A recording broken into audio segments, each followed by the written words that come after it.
네, 2020년 12월 20일이죠.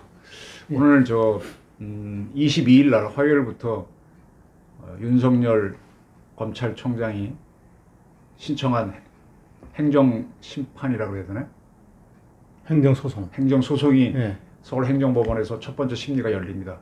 그것을 앞두고 이번에 법무부 징계위에서 징계 결정한 것이 우리 행정법원에서 어떻게 판결을 할지는 두고 봐야 되는데, 이 법이라는 게 이제 뭐 사람마다 다 다르게 나오면은 그건 공정하지 않죠. 그래서 오늘은 한번 사법 파동도 일으키셨던 우리 판사 출신의 방희선 변호사님을 모시고 법조인의 입장에서 한번 그 윤석열 총장의 징계권을 놓고 하는 소송이 어떤 결과가 나올지 하나하나 좀 짚어보도록 하겠습니다. 그래서 지금 징계 결정문은 최광욱 의원이 법무부에 요청해서 받은 요지가 그분의 페이스북에 공개돼가지고 주요 언론에 떴습니다. 그걸 토대로 자, 이렇게 징계를 했을 때 이걸 갖고 소송을 하면 어떤 결과가 나올 수 있는지 한번 우리 방 변호사님과 한번 짚어보도록 하겠습니다. 이 징계 사유 인정 1, 2, 3, 4 쭉 나가는 게 있는데 다 보셨죠, 한번? 네, 일단 한번 읽어봤어요. 그래서 첫 번째를 보게 되면은 그 판사들에 대한 뭐 네. 성향, 네. 뭐 이렇게 이력 분석을 했다 이런 얘기더라고요. 네, 그 부분에 대해서는 어떻게 만약에 판사시라고 하면 판단을 하시겠어요? 그거는 요새 우리 주변에 변호사들도 많이 개인적 의견도 내고 또 SNS 같은 데 많이 올려요. 보도를 보고. 그렇죠. 보고 다들 보면 이게 무슨 한마디로 이게 어떻게 징계사가 되는지 좀 이해가 안 된다. 이건 좀 코믹하다. 이런 의견이 많아요. 왜냐하면 그러면 모든 변호사는 저 논리대로 하면 다 판사들을 사찰하고 있는 거냐. 그렇죠. 지금 모든 변호사들이 요새는 보편적인 경향인 게, 예전에 제가 판사 때는 사실 잘 몰랐는데 요새는 이제 워낙 통신이 발달하니까 자료가 많으니까 그 주변의 변호사들 보면 있잖아요. 사건을 맡으면 그 판사가 도대체 출신이 무엇이며 어디 학교를 나왔으며 또 누구랑 친한지 이런 것들을 이리저리 다 여러 채널을 통해서 종합해가지고 그걸 챙겨보고 있는 게 보편적인 요새 경향이에요. 근데 당사자들도. 그거는 저희도 뭐 취재할 때 그런 거 아름아름으로 학교가 어디고 누구랑 친한지 취재를 기본적으로 하는데, 요 중에서 조금 제가 눈이 좀 가는 거는 그 판사와 재판을 해본 검사들 이 아는 정보, 겪었던 그 스타일 정보 같은 걸 갖고 활용한 거는 그거는 사찰에 해당되지 않을까요? 기본적으로 사찰이라는 말은 안 맞는 말 같아요. 소위 여기서 사찰 말보다는 뭐 판사들의 성향을 좀 파악을 해가지고 그걸 여기저기다 자기네 청내에 돌리면서 그 사람을 좀 어떤 경우는 모욕되게 하거나 좀 부정적인 평가를 보여서 그 사람에게 좀 뭐랄까 이 망신 주는 게 아니냐 이런 식의 표현이 들어있는데 전혀 아닌 것 같아요. 왜냐하면 변호사들도 서로 얘기를 하면 자기 주변 변호사를 다 통해가지고 그 사람을 직접 부딪힌 경험 사례들이 있잖아요. 많죠. 그걸 또 주변에 쭉 물어봐요. 그래서 그걸 또 공유해요. 저 사람은 재판할 때 뭐 속된 말로 좀 성질이 더럽다든지 자기 직권주의 권위적이라든지 또는 잘 들어준다 또는 심지어는 판결 예 같은 거 있잖아요.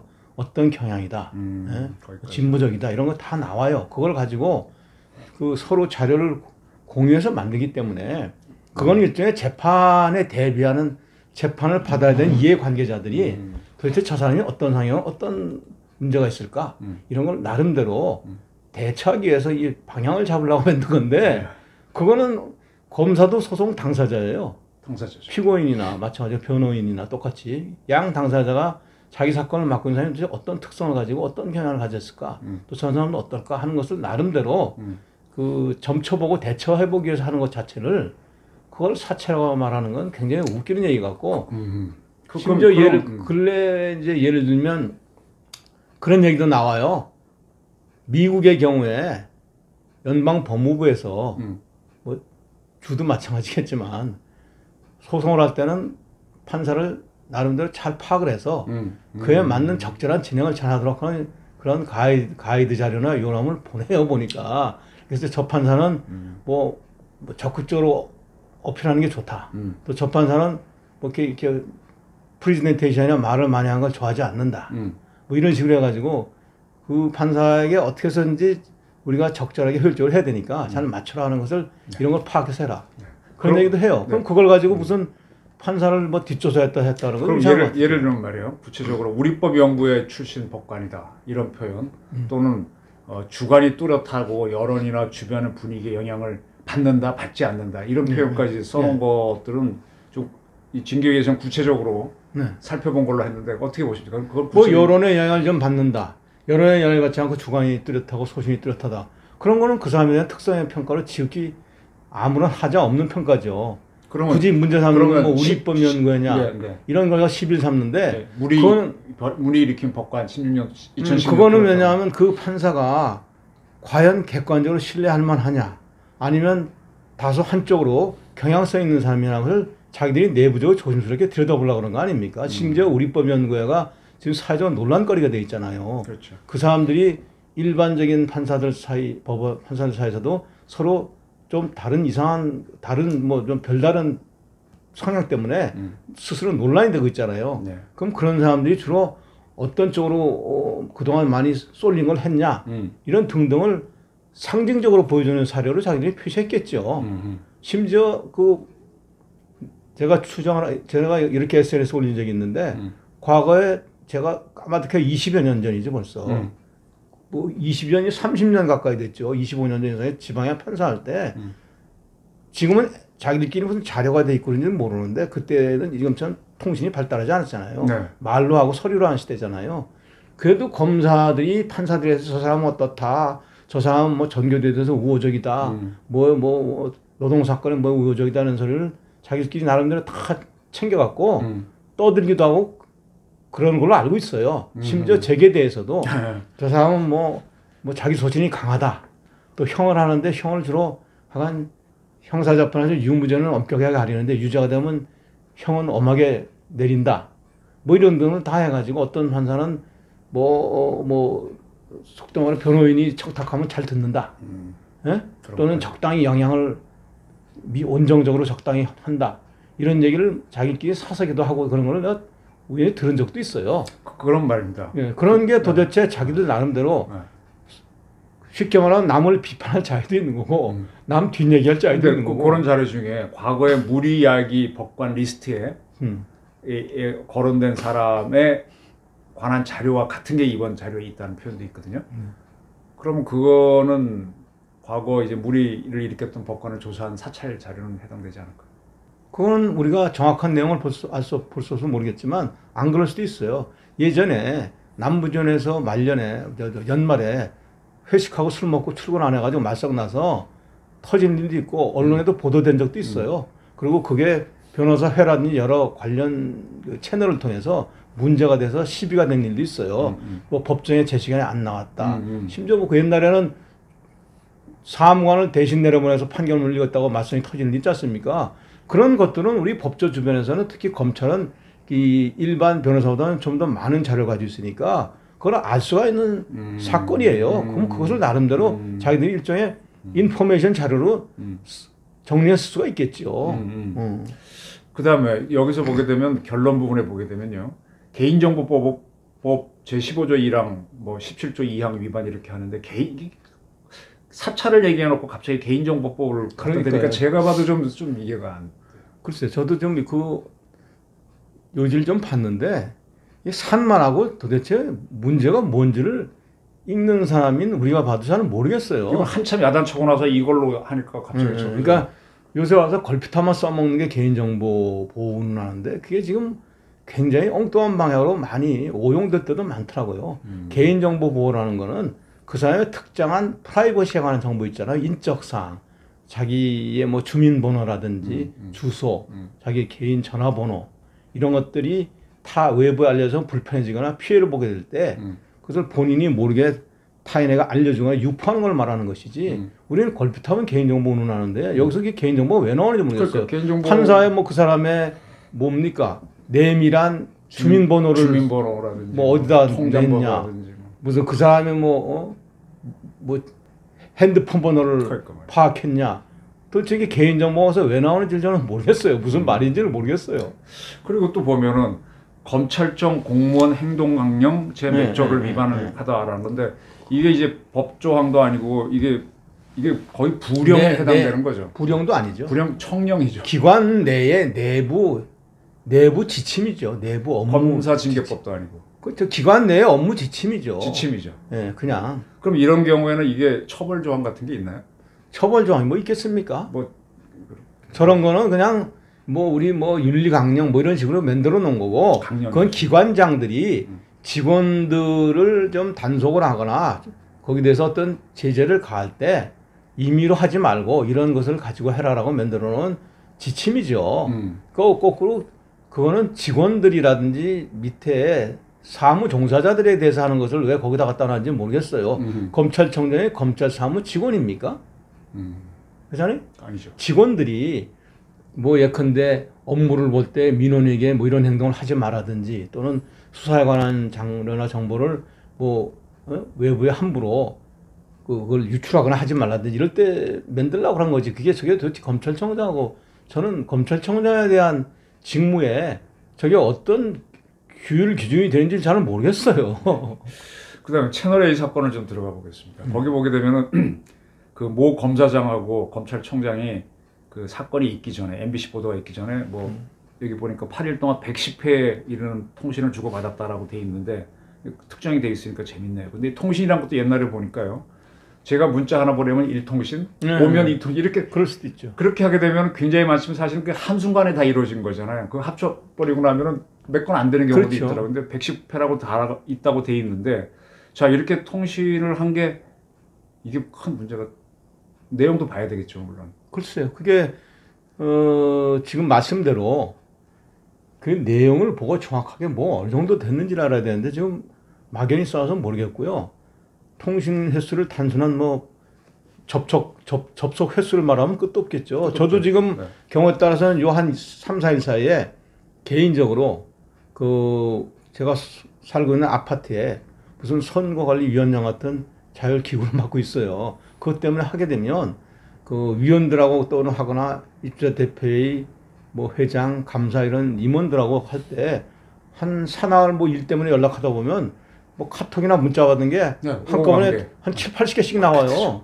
서로 하고 그리고 통화도 했다가 금방 끊고 또 뭐 한마디 또 한마디 지원센터 직원들한테도 하면 아마 하루에도 한 열 몇 번씩 한 게 나오는데 그 단순 통화 같은 걸 횟수를 가지고 하는 것이 무슨 의미가 되는 건지 과연 만약 어떤 문제가 되려면 내밀하게 서로 통화를 하면서 수사에 관한 무슨 부당한 자료 유출이라든지 뭐 개입 간섭에 관한 의논을 했다든지 뭐 이런 것이 잡혀야지. 지금 통신 기록이라는 건 결국 몇 월 며칠 몇 시 몇 분에 누구랑 한번 연결됐다. 그렇죠. 통화가 됐다. 네, 문자가 갔다. 네. 이런 그냥 단순한 횟수. 외형적인 흔적이잖아요. 그걸 가지고 많이 했으니까 나쁘다 그러면 한 번 하고 두 번 하면 괜찮나요? 근데 가까운 사람들은 사실 그 업무상으로나 개인적으로 가까운 사람은 어떤 때는 하루에 수십 번도 해요. 그렇죠? 네. 수시로. 잠깐 하고 끊었다가 또 얘기하면 또 물어보고 저쪽에 또 답이 오고. 뭐 이렇게 해서 그냥 오케이 하고 또 한 번 더 뭐 사소한 일도 수없이 일어나는데 그게 그래서 저게 지금 내용이 저렇게 돼 있는데 그 차라리 그 내용 중에 파악을 해봤 나름대로 정황을 파악해봤더니 이러이러한 부당한 내용이 있었다든지 뭘 부당한 서로 그 협의를 하가 뭐 했다든지 이렇게 돼 있는데 그것도 없이 몇 번 통신을 했으면 이게 무슨 의미인지. 그래서 이제 이 요지에 보게 되면은 아까 강령 제5조의 직업을 가지고 있다 생긴 인연으로 인해서 지속적인 뭐 친분 관계가 있어서 공정한 직무 수행이 뭐 이렇게 나가거든요. 직연은 분명히 있겠죠. 있는데 아니 검찰총장이 자기가 전국에 데리고 있는 검사가 얼만데 그렇게 오랫동안 근무하면서 자기가 신임하거나 같이 일을 했거나 업무를 지시했거나 관리 통솔하는 검사가 그 중에서도 특히 자기하고 지방에 가 있거나 타청에 갔을 때도 경우에 따라 수시로 뭐 의견을 나눠 드리면서 하는 사람이 뭐 수십 명은 기본이 있지 않을까요? 어떤 고민스러운 상황이 있을 때 또는 어떤 사건 처리할 때 이런 경우는 어떻게 하면 좋은가? 뭐 누구 의견을 들어보자. 또는 저희도 그러잖아요. 생각나는 믿을 만한 사람한테 이 친구가 이 부분을 잘해. 이 부분이 법리가 물어보고. 바르고. 그러면 물어볼 수 있는 그런 거를 그러면 물어보는 게 수없이 많겠지. 그거 어떻게 저거라 그래요. 그러면 아니 뭐 검찰청장이 그러면 필요하면 뭐 대검에 있는 검사한테 물어볼 수도 있겠고 또 특히 자기가 옛날에 데리고 일을 잘했던 사람한테는 뭐 이것저것 더 물어볼 수도 있겠고 그죠? 뭐 그쪽에서도 필요하면 전화를 할 수도 있겠고 그럴 거 아닙니까? 네. 이게 그래서 도대체 이렇게 엉성하게 단순한 그 통화 흔적을 가지고 어떻게 무슨 얘기를 하려고 그러는지 잘 감이 안 와요. 네. 저희도.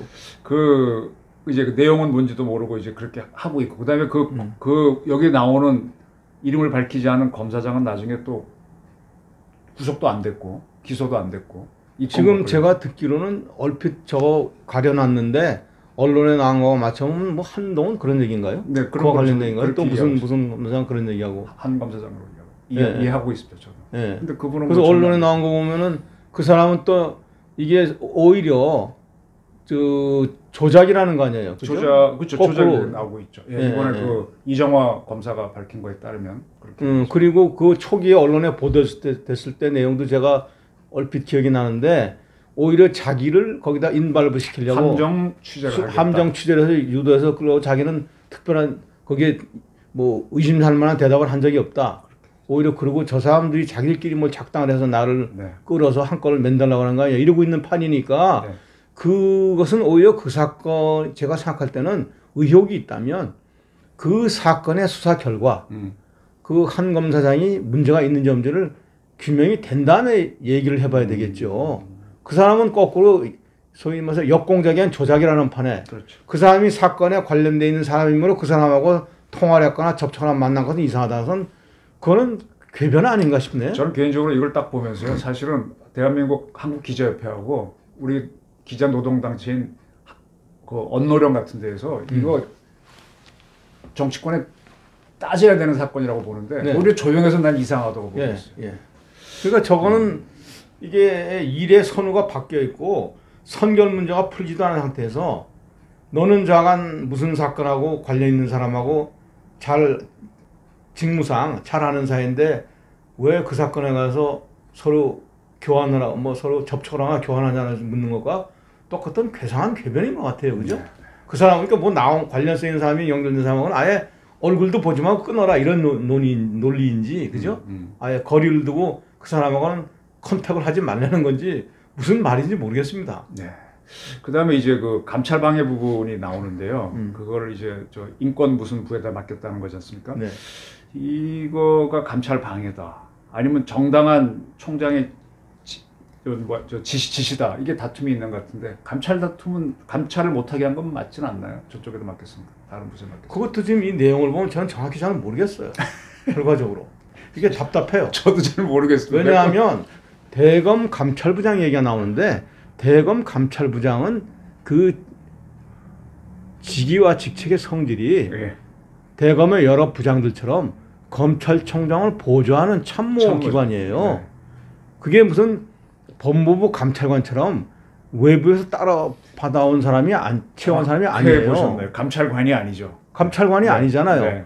감찰부장이든 형사부장이든 무슨 부장이든 다 대검의 참모고 검찰총장의 영역별 업무를 보조하게 있는 거고 그럼 감찰 업무를 할 때도 감찰이 뭐가 있는지 같은 건 대검총장에 보고하고 해야 될 거라고요.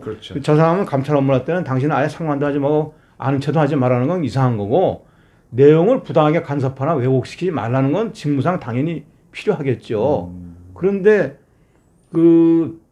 뭐를 감찰을 한다 그러면 감찰을 뭐 제대로 잘하는지 경우에 따라서는 제가 알기로는 예전에 각 기관의 감사관들도 진행상 같은 정도는 지금 됐다. 많이 진행됐다. 끝날 것 같다. 이렇게 또 하는 것 같아요. 그게 뭐 이상한 것도 아니고. 그래서 지금 문제는 저게 그 감찰을 방해했다는 건 이상한 게 감찰을 방해를 하는 행위가 나오질 않아요. 강 변호사와의 대화는 여기에서 녹화 용량 초과로 끊어졌습니다. 때문에 그 이후 부분은 이후에도 재밌는 이야기가 많길래 그런 문답으로 좀 정리를 해드리겠습니다. 그 결정문에 보게 되면은 채널 A 사건에 대한 대검 감찰부의 감찰을 윤 총장이 중지시켰다. 이것은 대검찰청 감찰본부 설치 및 운영 규정을 위반한 것이다. 라고 돼 있습니다. 그래서 제가 대검에 감찰부가 있는 건 아는데 대검 감찰본부가 뭐냐라고 물었거든요. 그랬더니 우리 방변께서 같은 게 아닌가 싶다. 대검 감찰부장은 검찰총장의 참모인이 총장의 통제를 받을 수 있다. 그렇다면은 통제를 받으니까 총장이 감찰을 중지시킨 거는 문제가 될 수가 없죠.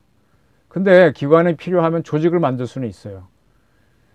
대검 감찰부와 별도로 감찰본부를 두는 건데, 근데 현재는 그런 조직이 대검에 없거든요. 근데 필요하면 만들 수도 있다는 규정이 있어서 그 규정을 원용한 것인지는 알 수가 없다. 근데 어쨌든 대검의 감찰본부를 만든다면 그 책임자는 감찰부장이 될 텐데, 그게 그렇다면 감찰부장이 책임자라면 또 그는 또 총장의 또 부하가 되는 거고 참모가 되는 거고. 그러니까 참 이거 무슨 소리인지 잘 모르겠다. 그 감찰본부는 검찰총장의 통제를 받지 않는 외부 독립기관 같은 논조를 갖다 붙이고 있는데 이게 그런 것 같은데 이게 무슨 소리인지 모르겠다. 이렇게 좀 설명을 했습니다. 그래서 이제 대검의 뭡니까? 감찰본부 운영 규정에는 처벌 조항이 있겠는가라고 제가 이어서 질문을 했더니 그 규정은 대검 감찰본부를 운영하고 관리하라는 규정인데 무슨 처벌 조항이 있겠는가? 그 본부에 속한 직원들의 업무 분장 등등을 서술한 것이 기본일 텐데, 네, 그렇게 가볍게 제가 봐도 동의가 되는 답변입니다. 그래서 그 다음 질문이 그 징계의 결정문에 따르면 요지에 따르면 윤석열 총장이 전문 수사 자문단을 소집해 채널A 수사를 중단시키려고 했다가 법무부 장관이 수사 지휘권을 행사하자 마지못해 이 일을 수용했다라고 해놓았습니다. 이건 어떻게 봐야 되냐 그랬더니 그 또한 내용을 알 수 없는 잡다한 사항으로 보인다. 법무부 장관에게 지휘권을 준 것은 장관이 그걸 남용하라고 준 것이 아니다. 검찰총장이 잘못했을 때 이를 바로잡기 위해서 준 것이다. 근데 법무부 장관은 오히려 지휘권은 물론이고 검찰 인사를 자주 하는 등 직권남용을 일삼지 않았느냐 이렇게 설명을 하셨고요. 그 다음에 징계위는 검찰총장이 윤 총장이 정치적 중립을 어기는 언동을 했다며 국회 국정감사장에 나가서 오고 간 문답을 사례로 쭉 적어놓은 게 있습니다. 그걸 물었더니 검찰 중립 의무를 부과한 것은 검찰이 특정 정치 세력을 옹호하는 것을 막기 위해서이지 검사 개개인이 정치적 상황을 갖는 것을 금지하기 위해서가 아니다. 그건 금지되는 것도 아니고 본인이 뭐 내가 민주당이 좋아, 내가 뭐 경상도라서 뭐 어딥니까 국민의힘을 지지해, 그걸 어떻게 막겠어요? 검사 개개인이 하는 거. 검찰총장도 퇴임 후 정계로 진출을 하겠다는 말은 할 수가 있다.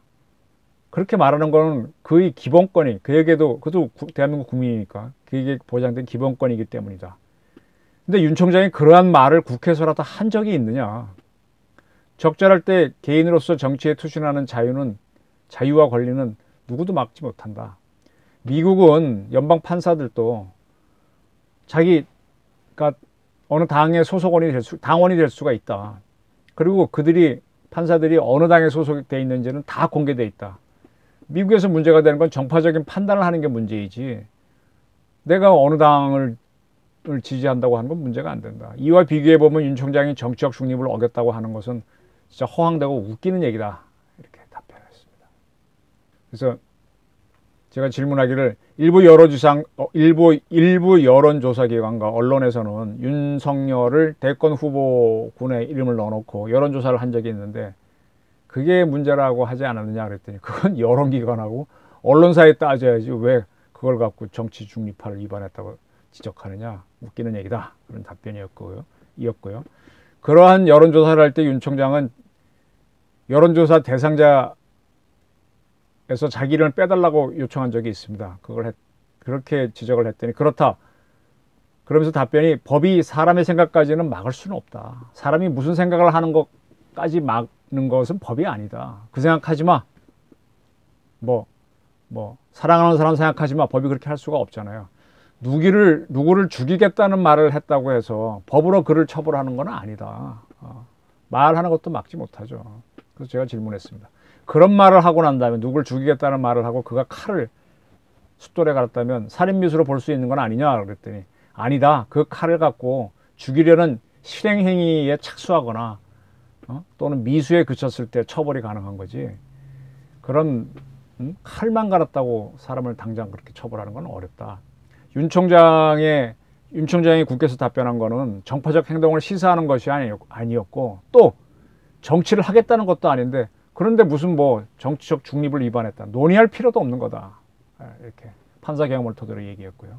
그에 대해서 저는 이제 전 법조인이 아니죠. 언론인이죠. 저도 수많은 사건을 지켜보는 구경꾼으로 있었는데 이번 징계의 결정문을 쭉 요지를 읽어보니까 이게 일종의 징계를 결정하는 거니까 법원으로 얘기하면 판결문에 가까워야 되는데 읽어보니까 특정인에게 유죄를 청구하기 위해서 범죄 사설을 쭉 나열해 놓은 공소장 같은 느낌이 들더라고요. 그래서 공소장 같은 느낌이 든다 그랬더니 이분이 공소장도 이렇게 쓰지는 않는다. 증거로 확인된 구체적이고 객관적인 사실과 행위를 특정해 놓고 어떠어떠한 법 위반이라고 쓴다. 이렇게 답변했습니다. 그 마지막으로 양형 부분을 물어봤죠. 정직 2개월을 내린 것을 한번 물어봤습니다. 왜냐하면은 이 정직이란 게 굉장히 공무원 사회에서는 중징계거든요.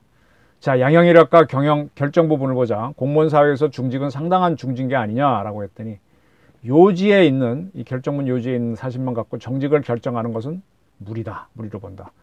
좋은 뜻으로 봐서 이 요지에 있는 모든 사실이 다 사실이라고 인정된다고 해도 정직 2개월은 무리한 결정이다.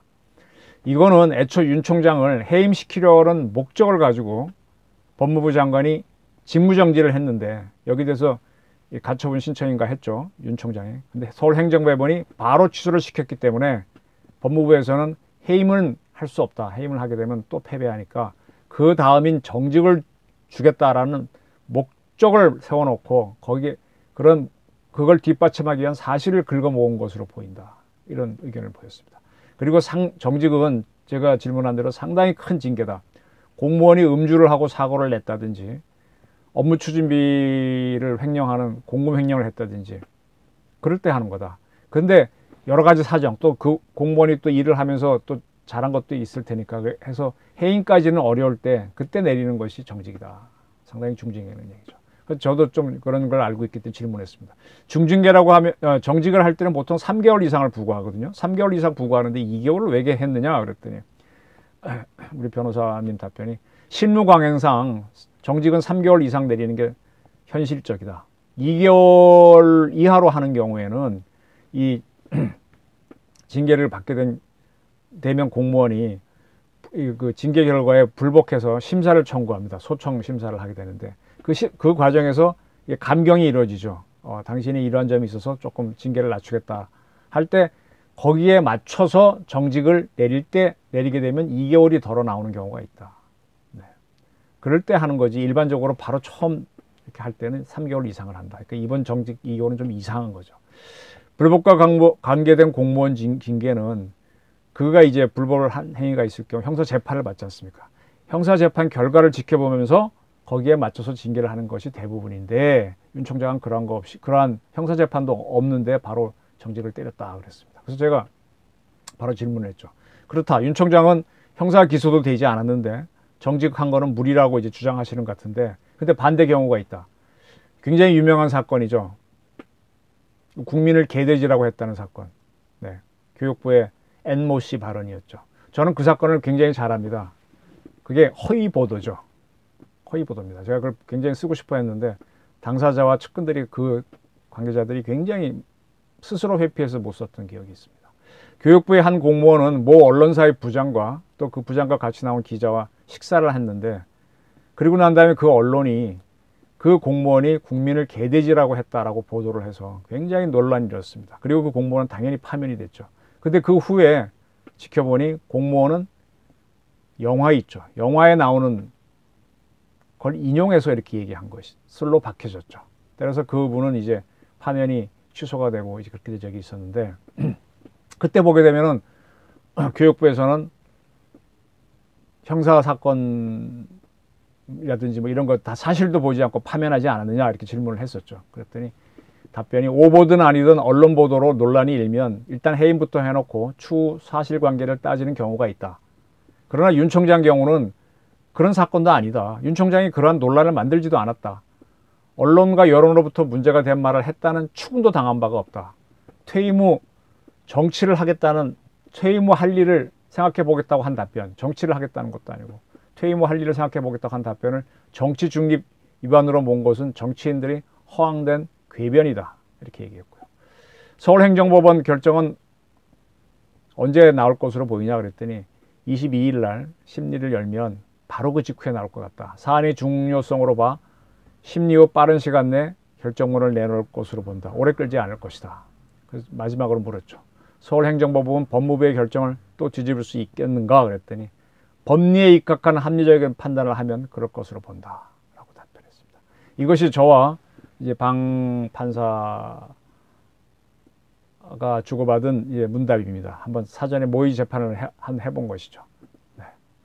우리 사법파동을 일으켰던 판사 경험을 가진 방 변호사는 이런 판단을 했습니다. 우리 행정법원은, 서울행정법원은 어떤 판결을 내릴지 한번 지켜보겠습니다. 경청해 주셔서 감사합니다. 고맙습니다.